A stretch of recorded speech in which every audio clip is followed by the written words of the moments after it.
people had to work with Highland ponies and other small horses. So we're sort of trying to do a bit of the old and a bit of the new. And when it comes to working your horses, one of the most difficult things you can find to get you started is suitable harness.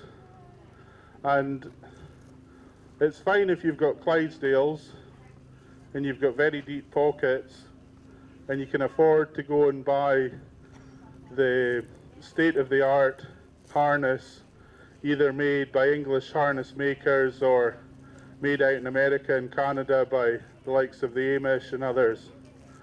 Then you can basically get your Clydesdales ready to work as they would have traditionally worked with traditional collars and traditional harness. Now, when it comes to ponies, because so few people work ponies nowadays, it's very, very difficult to get especially full collar harness of the right size. And you know, you can start up with old stuff and you can find old stuff for the big working horses, but for the small ones, most of the collars and things that would have been used in the crofts up our way, they were thrown out or burnt years ago. So as a bit of fun today, we're just demonstrating that even with modern breast collar harness, you can still do quite a bit of work with your ponies. But as I say, we're just showing what you can do with modern harness that's easily found and easily bought. And with a single horse, you can certainly pull a harrow the same size as you would use behind a quad bike or an ATV. And we can see the single pony here, that's exactly what it's doing, although it is using a traditional collar. Now, you see at the back of the chains there the swingle tree which evens the pull. On my ones, because I'm working, well, just imagine that it's a pair of horses and not four. I need to have 3 swingle trees, 1 for each horse and 1 in the middle. Now, you can go and find old stuff like this, but it's far better to go to your blacksmith and just get him to make some in modern mild steel. It's relatively cheap and you'll never ever break it. If you use decent hooks or shackles, ideally quick connects. If you come and have a look at ours, you know, when we're in some of the breaks or whatever, you'll see what I mean by the quick connects. And that way, if something goes wrong, you can release your horse quickly. But yeah, basically, we're using modern harness here. We're using swingle trees that we've made in the smithy just recently. I've used old original wooden swingle trees, but they always end up breaking or they've got dry rot or something. Or if you're very, very talented, you could make your own. But as I say, these are just knocked up by a blacksmith. Normally you wouldn't see a team of Highlands working. I can't think of anyone that would have worked a team of Highlands even in the past. But because we do carriage driving, then it's very often a team that we're out competing with. And it does them the world of good to do this kind of work. It really settles them, and it means that when you get into a tight space, they'll turn a lot easier, they'll reverse and everything, because that's the kind of stuff that you're doing when you're doing field work. So if you were to buy yourself a Highland pony or a cob, and you wanted to get yourself tooled up with harness, there's a friend of mine that runs a harness business down in Devon who sells Indian buffalo hide harness. Now it looks quite nice, it's brown, and believe it or not, it's very strong and you can buy it for about £110. You can go out to your blacksmith and get him to make a swingle tree for probably about £10 or £15. Buy yourself a few chains and hooks at B&Q and you could be operational for less than £150. Then all you need to do is find an old harrow or something, and then you can give up poo picking for life. You can just harrow it back in again.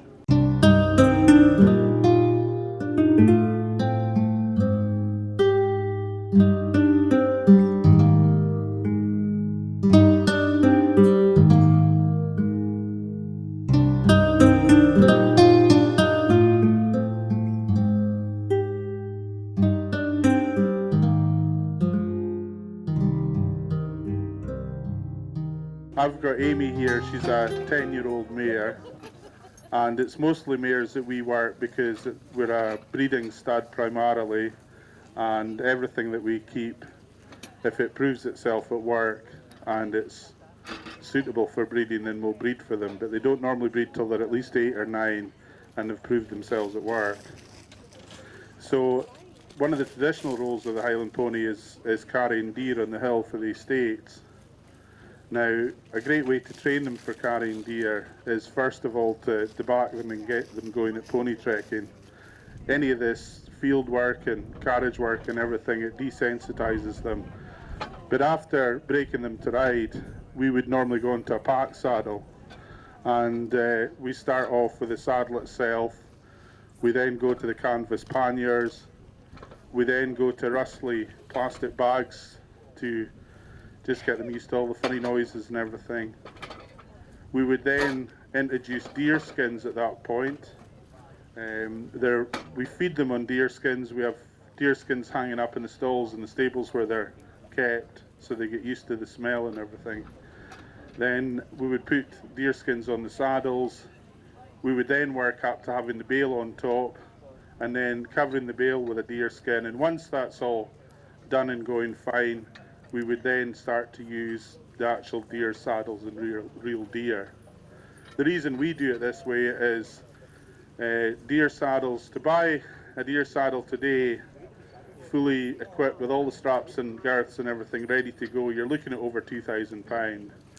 So the last thing we want to do is risk damaging equipment like that. So that's why we use these pack saddles and things to train them. The pack saddle here with the bale on top of it, if you could imagine going back in the days when there actually were hill shepherds, they're now a very rare breed.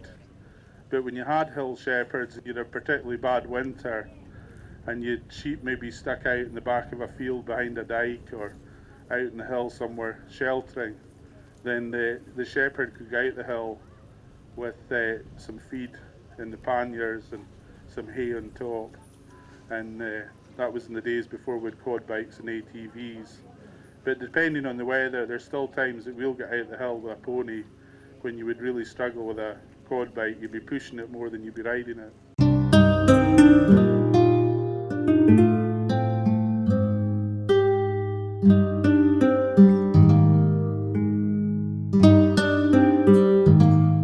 A baler goes that way, but the pickup's thrown it up this way, and these big grabs pull it from the bottom, and you can see it leaves it as clean as nip.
On the croft. They were used for carrying peat for fuel for the fire.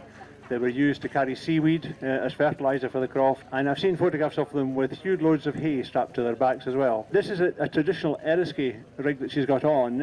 The saddle came from the island of Eriskay. It's even got a traditional Eriskay wood wormholes in it. The baskets are actually replicas. I'm afraid our original ones got so dry and brittle we had to have them replaced. The matting underneath is made of coir. It's made on a special loom and it's woven. You may see there's a double piece just where the saddle is to give the pony more protection. Original saddles were probably just made from driftwood. There are no trees, well, there is one tree in Eriskay, I shouldn't tell lies, there's one tree in Eriskay. The school usually have an annual outing to go and see the tree. The rope would be, rope left over from the fishermen. These ponies were very much crofters' ponies, they were backdoor ponies. They were bred for their hardiness and for their temperament. Temperament was very important because on the island of Eriskay and most of the small islands in Outer Hebrides, the menfolk would be away fishing, and these would be handled by the pensioners, the women, the children. So temperament was vital. Anything with an uneven temperament just wasn't used for breeding. They were very much part of the family. They were never actually wild ponies. They all belonged to someone. Even today, there are probably, I think, last I heard, 17 or 18 on the island. There were on other islands too, but they all gradually died out. The ones in Eriskay lasted because up until the 1970s, I think it was, there was no roll-on, roll-off ferry service to Eriskay. So it was very difficult to get stallions of any other breed on, so they had to just breed them pure.